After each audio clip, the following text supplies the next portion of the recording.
Kasus penganiayaan sadis yang dilakukan Mario Dandi terhadap David Ozora resmi memasuki tahap persidangan pada 6 Juni 2023. Agenda sidang perdana yang digelar di Pengadilan Negeri Jakarta Selatan tersebut adalah pembacaan dakwaan. Terdakwa Mario Dandi didakwa dengan pasal penganiayaan berat berencana. Dalam sidang, JPU mengungkapkan saat penganiayaan terjadi Mario Dandi menganggap korban sebagai bola. Pak Mario Dandi Satrio alias Dendi tampak senang-senang saat melakukan kekerasan sadis terhadap anak korban Kristalino David Ozora alias Wareng dengan seolah-olah sedang melakukan permainan sepak bola dengan mengatakan, "Enak main bola ya." Dan dilanjutkan dengan perkataan terdakwa Mario Dandi alias Dendi, "Free kick, sini bos, free kick, gini bos." Bahwa selanjutnya terdakwa Mario Dandi Satrio alias Dendi melanjutkan kekerasan sadisnya ke arah kepala anak korban Kristalino David Ozora alias Wareng yang sudah dengan jelas diketahuinya dalam keadaan tergeletak diam tak bergerak.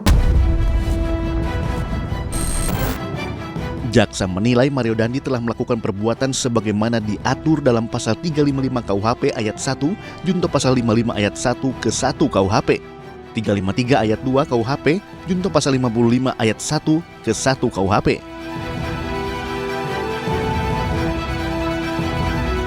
Dan pasal 76C junto pasal 80 ayat 2 Undang-Undang Perlindungan Anak.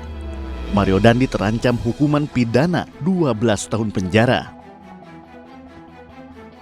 Dalam sidang, JPU juga menyebutkan sejumlah luka yang dialami David Ozora usai menerima tendangan bebas dari Mario Dandi. Luka lecet di pelipis bagian atas mata sebelah kanan berukuran 1,5 cm kali 0,5 cm. Luka lecet pada pipi kanan berukuran 6 cm kali 5 cm. Luka memar di pipi kanan berukuran 6 cm kali 5 cm. Dan luka robek pada bibir bawah sisi dalam ukuran 2 cm. Usai JPU membacakan dakwaan, tak ada bantahan dari Mario Dandi. Mario dan kuasa hukumnya sepakat tidak akan mengajukan eksepsi atas dakwaan jaksa penuntut umum. Pada intinya, kami mengucapkan terima kasih. Intinya saudara tidak mengajukan eksepsi ya? Tidak melakukan. Baik.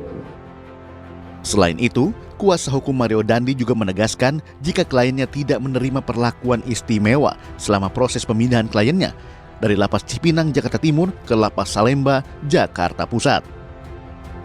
Perlakuan istimewa ya yang dikatakan sudah diterima oleh Mario selama ini, itu sebenarnya tidak demikian. Klien kami yang tadinya dieksekusi di Cipinang itu dipindah ke Salemba.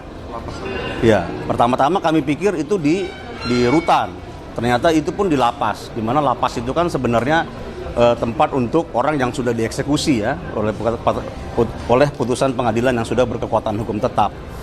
Mario pun sekarang ini sudah masuk ke dalam isolasi ya seperti tahanan-tahanan lain ya, di dalam ruangan 3x3 bersama 10 orang.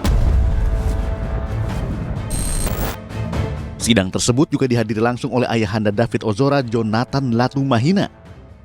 Usai persidangan, Jonathan menceritakan kondisi sang anak yang masih belum pulih akibat penganiayaan berat yang dilakukan Mario Dandi. Anak saya sampai hari ini belum pulih.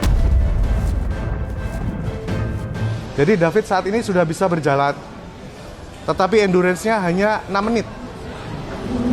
Jadi dia kekuatan berjalannya 6 menit saja. Sudah jatuh berkali-kali. Paling parah kemarin tanggal 8 Mei sampai kakinya fraktur dan harus dipasang pen. Ada trauma yang cukup dalam di otak bagian luar sebelah kiri. Hal tersebut mempengaruhi pusat keseimbangan dari David. Tak hanya Mario Dandi, terdakwa Shane Lucas juga menjalani sidang perdananya di hari yang sama.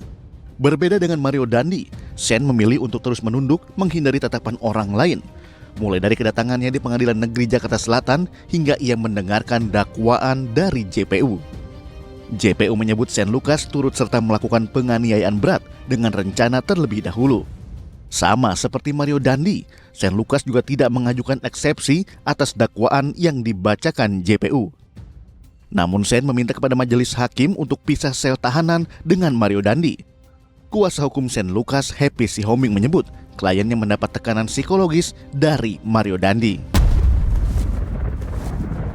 Demi keamanan terdakwa Sen dan agar Sen tidak terpengaruh dan patut diduga akan adanya penekanan sosial dan psikologis dari terdakwa Mario yang bisa mempengaruhi kondisi psikologis dan independensi dari terdakwa Sen, maka kami mohon kiranya adanya pemisahan ruangan tahanan. Atas pertimbangan tersebut, Hakim Alimin Ribut Sujono pun langsung mengabulkan permohonan terdakwa Shane Lucas untuk pisah sel tahanan dengan Mario Dandi. Memang saudara satu kamar selama ini? Benar yang mulia. Yang mulia. Bisa. Baik, langsung saja ya. Jadi majelis mensikapi. Jadi permohonan saudara dikabulkan. Jadi untuk memerintahkan. Terima kasih yang mulia. Terima kasih yang mulia.